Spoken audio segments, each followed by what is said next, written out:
there's not just this quest that the students are on merely to sort of find oneself in the world, but find oneself in a world that has more choices, has more speed, and has more to do and a greater sense of urgency to do more than I think any other generation has had yet. So let's start out with the idea of authenticity, which is about creating yourself from yourself, this sort of self-authorship idea, originality being the cornerstone of authenticity. You're all about looking inward and trying to create yourself just from yourself, as if we expect our reflection to be able to tell us who we are. Who am I? I don't know. You do that at the expense of ignoring the outside world, but the problem is we need the outside world to give context to our identity, to have recognition.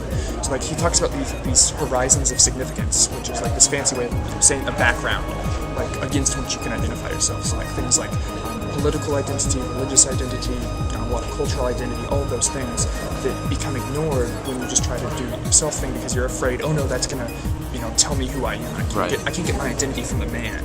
Right. It's not real if I'm using these. Exactly. Okay. And the other was this book, Mediator by Thomas de Zingatita. The whole idea of reality is becoming optional, the opposite of reality not being phony or false, but the opposite of real being optional or having a choice. Okay. And so he thinks that all of the technology that's come out, is all designed to give us options, designed to give us choice. And he thinks the effect of that is we start to see the whole world is basically designed for us. The world is designed for us, and so we become rather reflexive. We refer back to ourselves. We constantly face menu after menu in our lives. In fact, we have menus of menus in a lot of places. How much more choice could we possibly want? One way to have a choice is to simulate yourself. This is your avatar.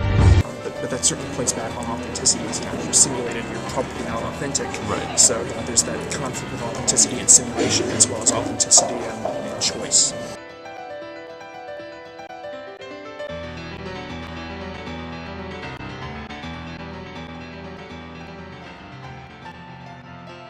Something coming from Brené Brown.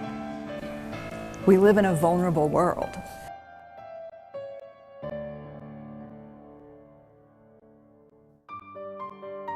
Place to talk to your kids. Where is she? So, you're turning 13. This is the world we live in.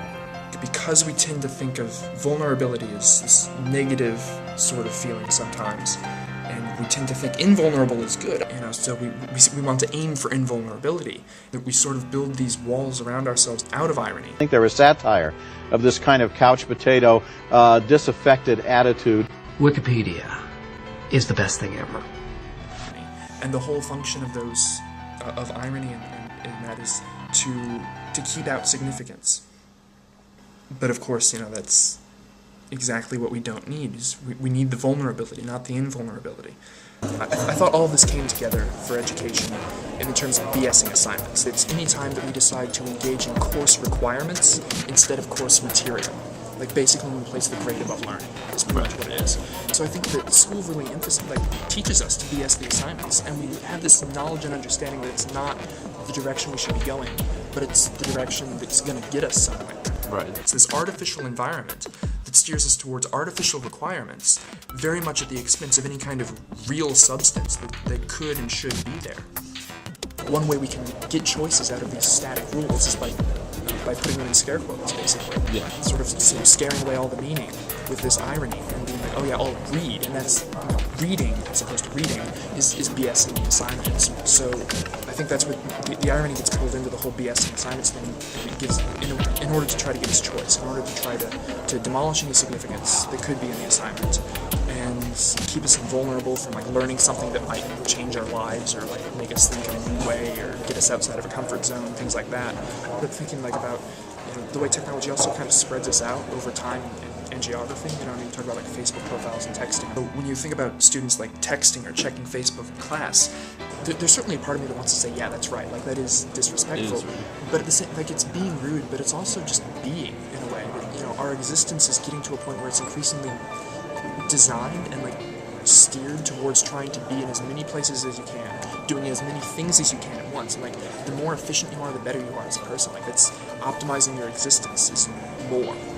So when you look at these stories, I think you have to look at not just the usual quest for meaning, but a more specific quest of trying to connect in an unreal world, of even just of trying to feel, I think, in such an unreal world, of trying to be vulnerable and be ironic, of trying to find significance when we so desperately try to strip meaning away from everything.